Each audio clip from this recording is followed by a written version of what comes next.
For instance, utilities. A lot of the times the utilities is split 70-30, 70 upstairs, 30 downstairs. So let's say the water bill for that month is hypothetically $100. The upstairs pays 70, the downstairs pays 30. Now, whose name goes on the Today's video, what you should know and things to avoid if you want to rent out a basement unit. Let's get to it.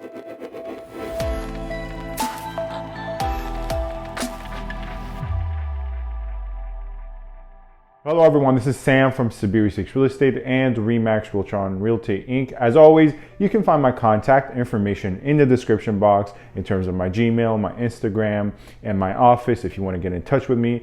Also, feel free to subscribe, like this video, and comment. Whether good or bad, your comments are appreciated. If they're negative, if you disagree with me, or if they're positive and you agree with me. Either way, they're appreciated. Of course, your subscription and your like would mean a lot as well. You don't have to, but if you happen to enjoy my videos and find them informative, it would be much appreciated. Anyways, let's get to the topic of today's video, which is renting out a basement. Now, I have a lot of experience in this because I work with landlords who often rent out a property where they rent out the upstairs and the downstairs separate, or sometimes they live upstairs and they rent out the downstairs, or sometimes in some cases they actually live upstairs and rent out the basement to help with the mortgage. Similarly, on the flip side of things, I've worked with many tenants who, due to the restrictions on their budget, can only afford basement units around the city. Needless to say, I am quite experienced in this area and I know things to avoid or things to look for if you are on the landlord side of things and want to get as much money as possible to help out with the mortgage or help out with the passive income, and mistakes not to make. So in today's video, what I'll do is go through a brief list of things to look out for, features that a basement should have if you want to maximize your cash flow, as well mistakes to avoid amongst discussing the things you should do. Anyways, let's start with the list. First and foremost, your basement should ideally have a separate entrance. Now, this is whether you live upstairs or if the upstairs is tenanted by another set of tenants. When you have a separate entrance, that very much so affects value in a positive way. You can have two comparable basements. I'm not speaking hypothetically, I'm speaking literally through my experience. You have two comparable basements in every aspect: age, condition, number of bedrooms, what's included in utilities. However, if one has a separate entrance and exit in a fair and balanced market, assuming reasonable tenants and reasonable landlords, the basement with the separate entrance will go for anywhere from $75 to $175 extra than the basement without the separate entrance. Now, ideally, your separate entrance should be a side door. You have certain scenarios where the separate entrance is to the backyard. Ideally, you want to avoid a separate entrance that's to the garage, but a separate entrance to the garage is better than no separate entrance whatsoever. And obviously, the reason here is simple. You don't want to share an entrance with a person that is not your friend or not even maybe an acquaintance, but you basically are two separate tenants, or you're the owner, but you don't really want to run into a tenant every other day. It's just in pure terms of privacy, it's a win-win for the upstairs and the downstairs. Number two, in the same vein, separate laundry. Now, separate laundry is up there with separate entrance and exit, although the lack of it is not as much of a backbreaker or a deal breaker for most tenants or most landlords even. Now, if you're not gonna have separate in-suite laundry, ideally what you would wanna have is a middle ground where both the tenant and the landlord or the other set of tenants upstairs use that common area. Ideally, the shared laundry would not just be upstairs where it is basically in the other tenants or the landlord's space.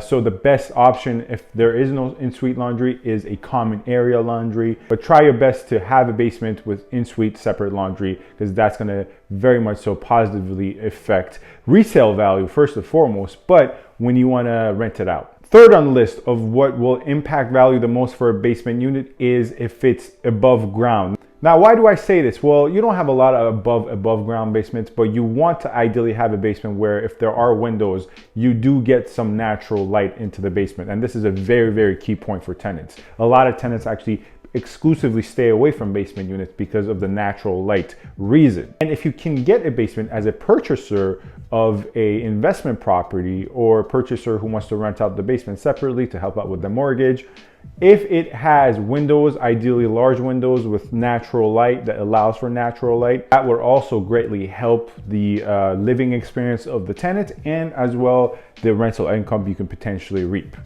Next up, parking. Parking is very important, however, not as important, I would say, as separate entrance and exit or laundry. Once again, you might be wondering, well, why is that the case? Most people would assume naturally that parking is the most important thing, because if a basement unit does not have parking, where do I put my car? Well, first and foremost, most individuals who are actually in the budget of a basement apartment don't typically have cars. They use public transportation to go here and there.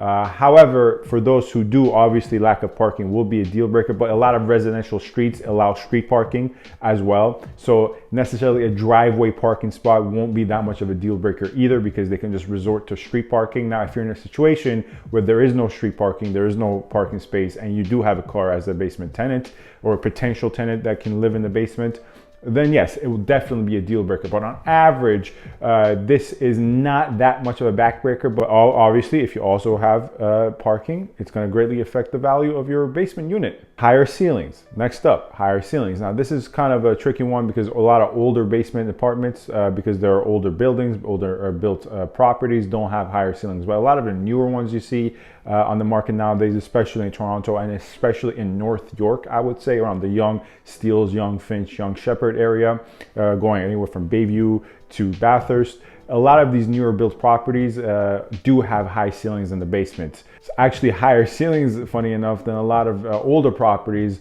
have on the first or second story. Obviously, you know, with all the things on this list, you can't have all of them as a homeowner or as an investor. That would put your budget into astronomical terms. However, this will also positively impact value as well. Although higher ceilings in the basement is more often associated with a higher purchase price point than separate entrance or in-suite laundry and other items on this list. Now, let's get to mistakes you should avoid, which first and foremost, with regards to this section of the video, all the things I listed previously, if you don't have those are mistakes. Obviously, once again, you don't have to have all of them. You know, out of the 10 things, you should probably aim for 7, 8. However, if you don't have any of them, that's your first mistake there. So your first mistake is not having a separate entrance. Your first mistake is not having in-suite laundry. So the lack of the items on the aforementioned list in itself is a mistake. Number 2, another mistake to avoid. If you're gonna have separate tenants upstairs, so you're not living in the upstairs portion of the property yourself, you are renting out both the upstairs and the downstairs. One key mistake is not factoring in the relationship of the upstairs tenants to the downstairs tenants. If you just purely screen the tenants separately, you see, oh my God, the credit reports are great. The employment information is great. All the references match up, and both sets of tenants are amazing in the sense of being able to afford the property and being good people. That often will lead to good results, but there have been cases where you do have two sets of tenants that are great independently of one another, but together when they share a property, albeit upstairs and downstairs separately, it's not always going to end well because there are a lot of things they would have to coordinate upon. For instance, utilities. A lot of the times the utilities is split 70-30, 70 upstairs, 30 downstairs. So let's say the water bill for that month is hypothetically $100. The upstairs pays 70, the downstairs pays 30. Now, whose name goes on the bill? That is the thing you have to figure out. And if they have a tumultuous relationship, the upstairs and the downstairs, whose ever name is on the bill, well, the other set of tenants are being trusted to send money to the other set of tenants.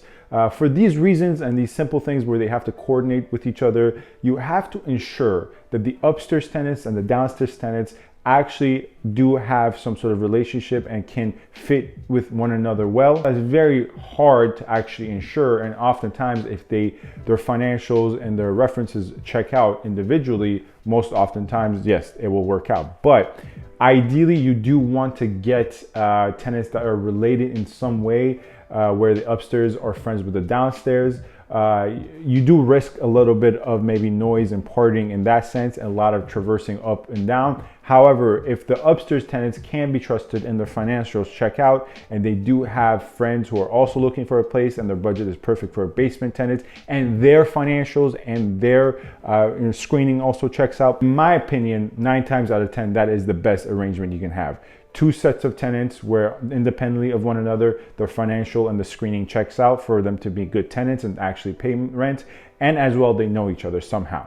So this naturally leads to another mistake people make, is not screening tenants at all. Most oftentimes, a lot of landlords are very much so financially minded, where they just want to see how much the tenant is going to pay for rent. And I always tell my clients, look, a tenant can promise you to pay $5,000 a month for a unit that's only worth $2,500. Now he's paying to offer $2,500 plus another $2,500, and you can't just look at the money and be like, wow, that's a lot of money I'm going to get on a monthly basis, because he can just say that and he can come to your unit and not pay rent, and you're going to be stuck for 6 months trying to evict him. So do not look at the money offered for rent. That is important. Obviously, you want fair market value for your basement, your upstairs, whatever it may be. However, you want to screen the tenant and make sure that this individual is trustworthy and can actually afford to pay rent. Look at the financial, look at the credit report, look at the job letter, follow up with the references. Do your proper screening and do not be so price focused. Because at the end of the day, you would rather have a tenant that pays rent all the time below market value than a tenant that pays rent 8 out of 10 times when they're offering above market value, or even 7 out of 10 times. And that's even if you're lucky. A lot of tenants who do not pay rent for a month end up not really paying rent ever.